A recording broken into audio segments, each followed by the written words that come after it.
नमस्कार। आज हम एफ.डब्ल्यू. टेलर के जो वैज्ञानिक प्रबंधन के सिद्धांत हैं उन पे एक गहरी नज़र डाल रहे हैं जी।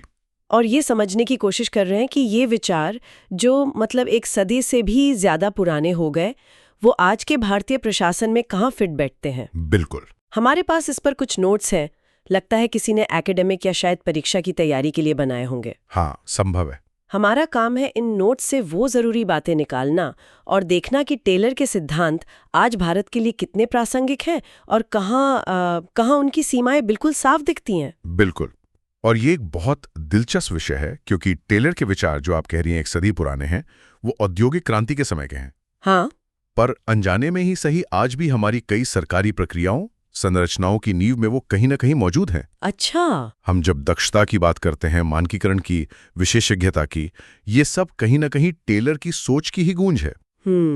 लेकिन साथ ही आज का भारत अपनी इतनी विविधता, लोकतांत्रिक आकांक्षाएं और जटिल सामाजिक चुनौतियां, वो उस फैक्ट्री के माहौल से बहुत अलग है जिसके लिए टेलर लिख रहे थे। सही बात है।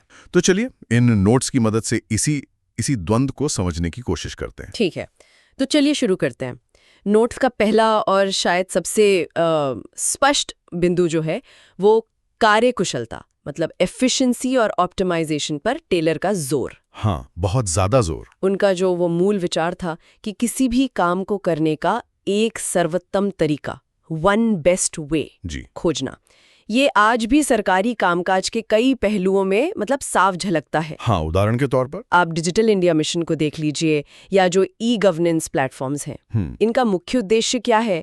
यही कि सेवाएं तेजी से मिलें, लाल फीताशाही कम हो और जो सरकारी संसाधन हैं उनकी बर्बादी रुके। बिल्कुल। ये तो सीधी सीधे टेलर की दक्षता बढ़ाने वाली सोच ही लगती है। हाँ, और इसी से जुड़ा है फिर काम का मानकीकरण, स्टैंडर्डाइजेशन। अच्छा। मतलब एक रूपता और गुणवत्ता, क्वालिटी सुनिश्चित करने के लिए एक जैसे नियम, एक जैसी प्रक्रियाएं बनाना। सुनने में आसान लगता है, पर भारत जैसे इतने बड़े और विविध देश में ये करना एक चुनौती है। हाँ, बिल्कुल। आप सोचिए, जो राष्ट्रीय स्तर की योजनाएं हैं, मान लीजिए स्वच्छ भारत अभियान है जी, या पीएम किसान योजना जी, इनके लिए मानक संचालन प्रक्रियाएं, एसओपीज क्यों बनाते हैं? ताकि योजना का लाभ चाहे कोई तमिलनाडु में हो या अरुणाचल में, उसे एक प्रिडिक्टेबल तरीके से मिले। अच्छा, प्रिडिक्टेबिलिटी। हाँ, ये बड़े पैमाने पर प्रिडिक्टेबिलिटी और नियंत्रण लाने का एक टेलरिस्ट प्रयास ही है।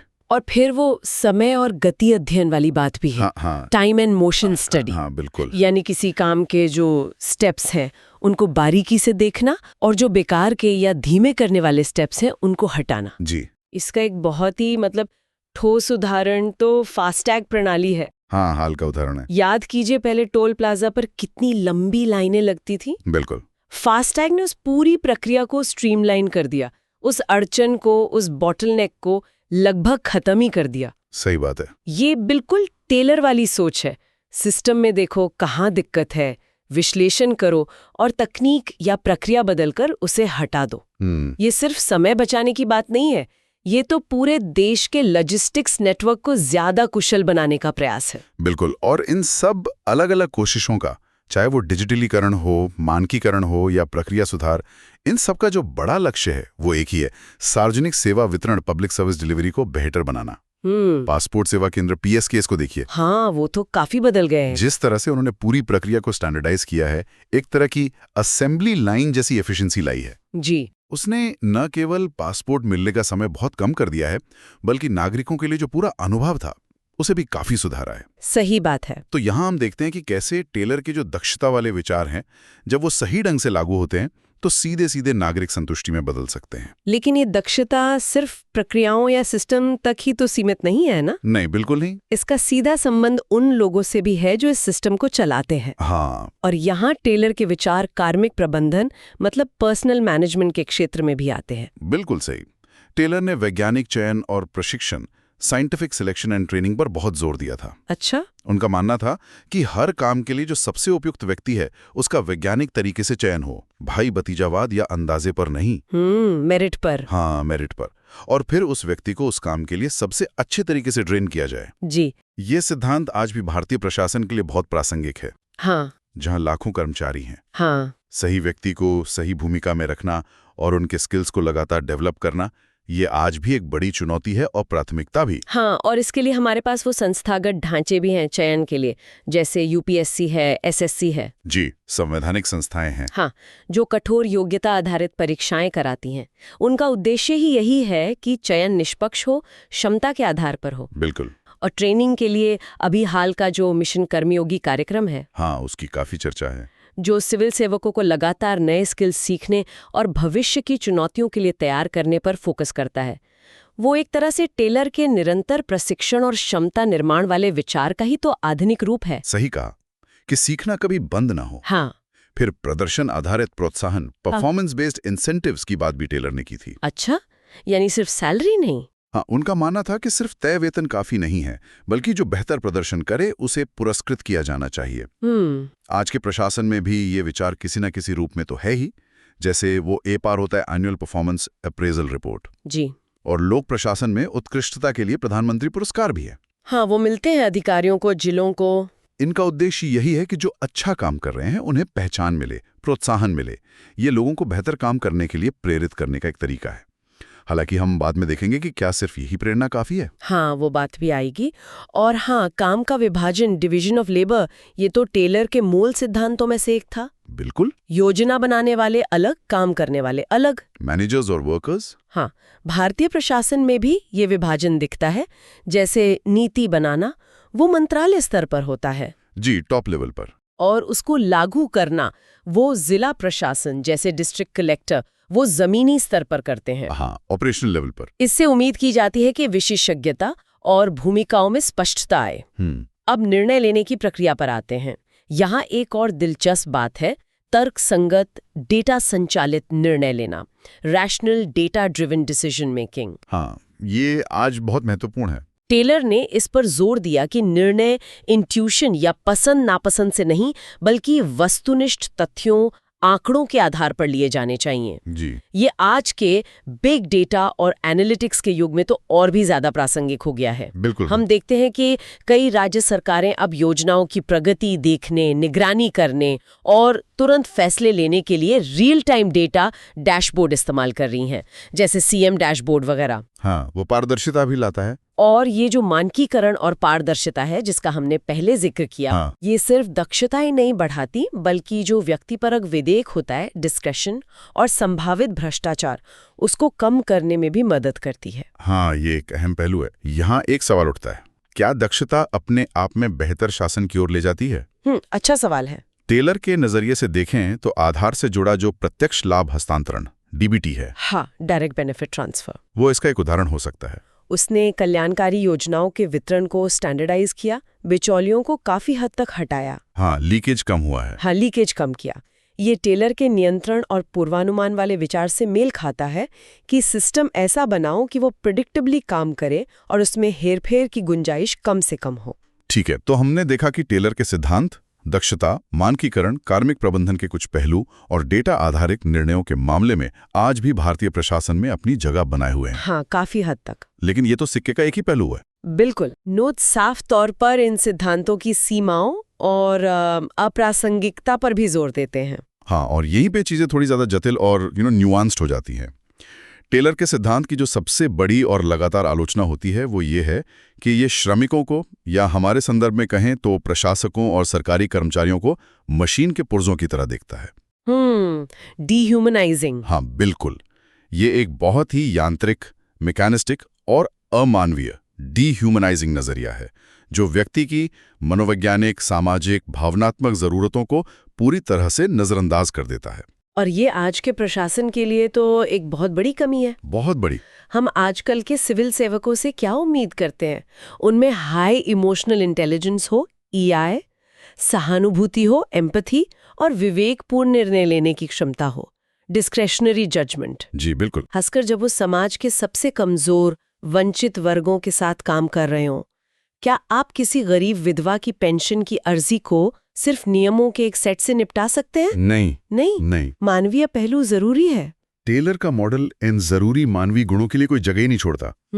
वो सिर्फ काम पर, टास्क पर केंद्रित है, काम करने वाले इंसान पर नहीं। और प्रेरणा का सिद्धांत भी बहुत सीमित है उनका। पैसे वाला। हाँ, टेलर का मानना था कि मनुष्य मूल रूप से आर्थिक मानव है, इकोनॉमिक मैन, जी जो मुख्य रूप से पैसे से प्रेरित होता है, ये आज के संदर्भ में और खासकर लोक सेवा के संदर्भ में बिल्कुल अपर्याप्त है। हाँ, ये तो लगता है। बहुत से सिविल सेवक और सरकारी कर्मचारी लोक सेवा प्रेरणा, पब्लिक सर्विस मोटिवेशन यानी पीएसएम से प्रेरित होते हैं।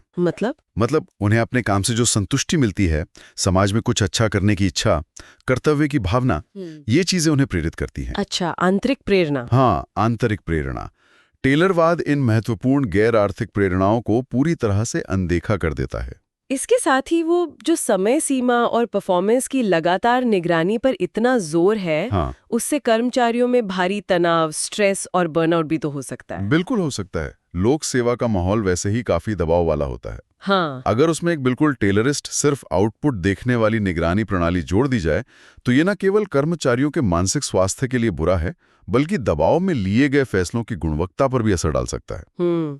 हो सकता है शॉर्ट टर्म में एफिशिएंसी बढ़ जाए, पर लॉन्ग टर्म में असर उल्टा हो सकता है, प्रभावशीलता कम हो सकती है। यहाँ एक और बड़ी संरचनात्मक सीमा की बात भी नोट्स में है। जी, जैसा हमने शुरू में कहा, वैज्ञानिक प्रबंधन मूल रूप से फैक्ट्रियों में सरल, दोहराए जाने वाले कामों के लिए बना था। हाँ, रेपिटेटिव टास्क्स के लिए। लेकिन प्रशासन का काम तो अक्सर जटिल, बहुआयामी, सामाजिक समस्याओं से निपटना होता है। बिल्कुल सही कहा। गरीबी हो या गहरी जड़ें जमा चुका जातिगत भेदभाव हो, सांप्रदायिक तनाव हो, जलवायु परिवर्तन का असर हो, हाँ, इन समस्याओं को आप किसी एक स्टैंडर्डाइज्ड फॉर्मूले या एसओपी से हल नहीं कर सकते हैं। ये विक्ड प्रॉब्लम्स कहलाती हैं। Wicked problems. हाँ, जिनके कोई आसान या साफ समाधान नहीं होते। इनके लिए आपको एडेप्टिव, मानवीय और कॉन्टेक्स्ट स्पेसिफिक समाधान चाहिए होते हैं। अच्छा, संदर्भ के अनुसार। हाँ, यही पे टेलर का वो एक सर्वोत्तम तरीका वाला विचार भारत जैसे विशाल, विविधतापूर्ण और संघीय राष्ट्र के लिए पूरी तरह से अनुपयुक्त, इल सूटेड हो जाता है। इससे थोड़ा और साफ करें। मतलब जो नीति केरला में काम कर जाए, हाँ, मान लीजिए केरला में साक्षरता दर ऊंची है, सामाजिक संरचना अलग है, वहां कोई नीति सफल हो सकती है। वही नीति शायद झारखंड या छत्तीसगढ़ जैसे राज्यों में, जहां सामाजिक, आर्थिक, सांस्कृतिक संदर्भ बिल्कुल अलग है, वहां वो शायद काम ना करे या फेल हो जाए। अच्छा, बिल्कुल, यहाँ कठोर मानकीकरण की जगह लचीलेपन, फ्लेक्सिबिलिटी और स्थानीय अनुकूलन, लोकल एडेप्टेशन की जरूरत है। प्रशासन को स्थानीय परिस्थितियों, जरूरतों के हिसाब से ढलना पड़ता है।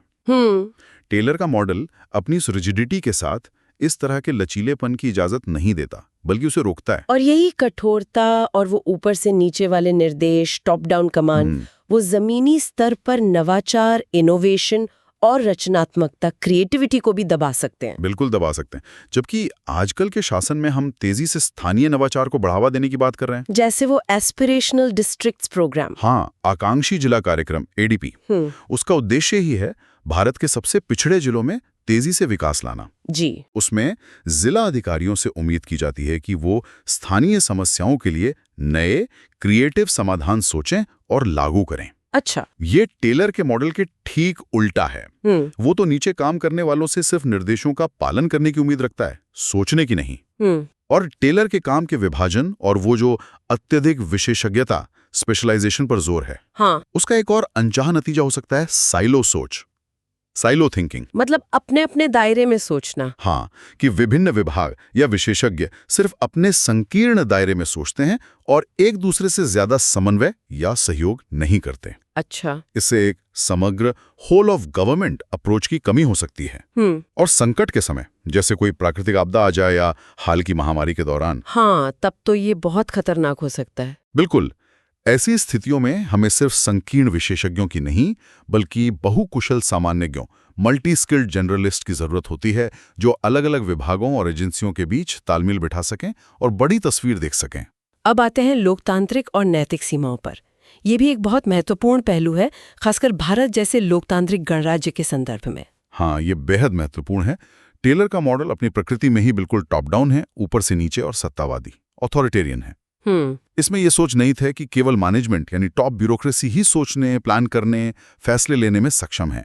बाकी लोगों का काम सिर्फ उन निर्देशों का कुशलता से पालन करना है। जी, ये नजरिया भारत के लोकतांत्रिक विकेंद्रीकरण, डेमोक्रेटिक डिसेंट्रलाइजेशन के संवैधानिक आदेश के साथ बिल्कुल मेल नहीं खाता। वो 73rd और 74th संशोधन वाले। हाँ, बिल्कुल, 73वें और 74वें संविधान संशोधन, जिनका उद्देश्य ही शासन की शक्तियों को स्थानीय स्तर पर ले जाना है। ये संशोधन ग्राम सभाओं और सामाजिक लेखा परीक्षा, सोशल ऑडिट्स जैसे नागरिक केंद्रित शासन के उपकरणों को बढ़ावा देते हैं, जहां नागरिक खुद निगरानी करते हैं। हाँ, जिसमें नागरिक स्वयं सरकारी योजनाओं और खर्चों की समीक्षा करते हैं, निगरानी करते हैं।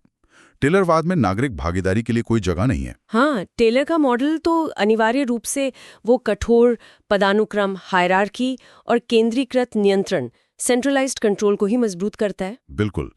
जबकि आधुनिक प्रशासन कम से कम सिद्धांत में तो पंचायती राज संस्थाओं, PRIs और शहरी स्थानीय निकायों, ULBs के भीतर विकेंद्रीकरण, डिसेंट्रलाइजेशन, शक्तियों के प्रत्यायोजन, डेलीगेशन ऑफ अथॉरिटी और जमीनी स्तर के कार्यकर्ताओं और समुदायों को सशक्त बनाने, एम्पावरमेंट पर जोर देता है। टेलरवाद की दिशा इसके ठीक विपरीत जाती है। अंत में, और शायद सबसे जरूरी बात, हाँ, टेलरवाद में किसी भी तरह के नैतिक, एथिकल या मूल्य आधारित वैल्यू बेस्ड फोकस का पूरी तरह से अभाव है। बिल्कुल सही। वो नैतिक रूप से तटस्थ है, एथिकली न्यूट्रल है।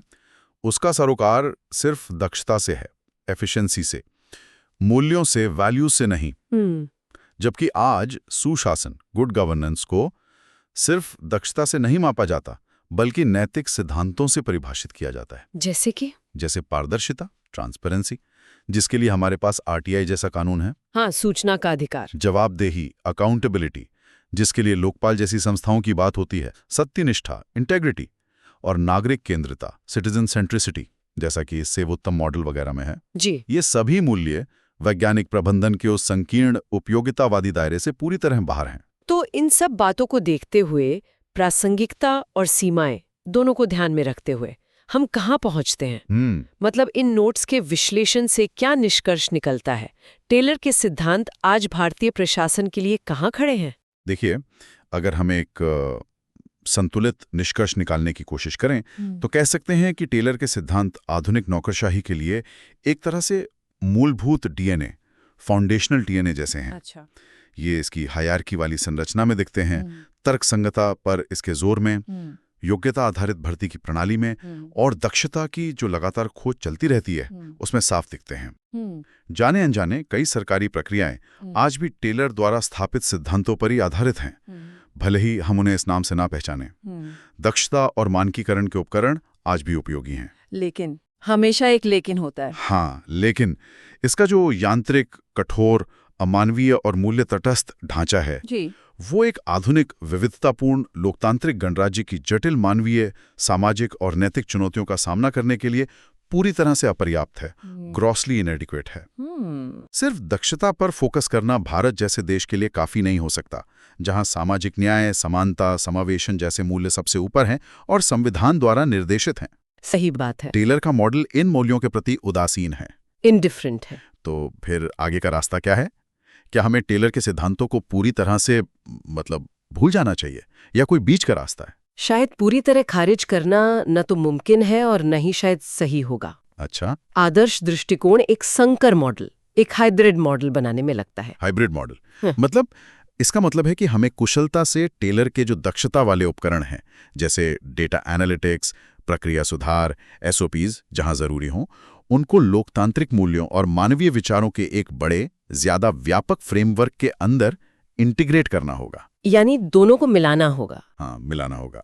जैसे भागीदारी, सहानुभूति, लचीलापन, नैतिक जवाबदेही, स्थानीय संदर्भ के प्रति संवेदनशीलता, इन सबको साथ लेकर चलना होगा। हमें दक्षता चाहिए, लेकिन मानवीय गरिमा और लोकतांत्रिक प्रक्रियाओं की कीमत पर नहीं।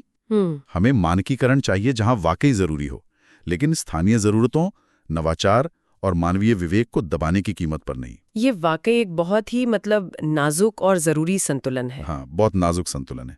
मशीन जैसी दक्षता और मानवीय मूल्यों, संवेदनाओं के बीच संतुलन साधना, ये पक्का करना कि हमारा प्रशासनिक तंत्र कुशल हो, लेकिन साथ ही साथ संवेदनशील भी हो, उत्तरदायी हो और न्यायपूर्ण भी हो। बिल्कुल। आज के इस विश्लेषण के बाद श्रोताओं के लिए सोचने का एक बिंदु छोड़ते हैं जी। कल्पना कीजिए एक व्यक्तिगत सिविल सेवक की जो अपने रोजमर्रा के काम में है।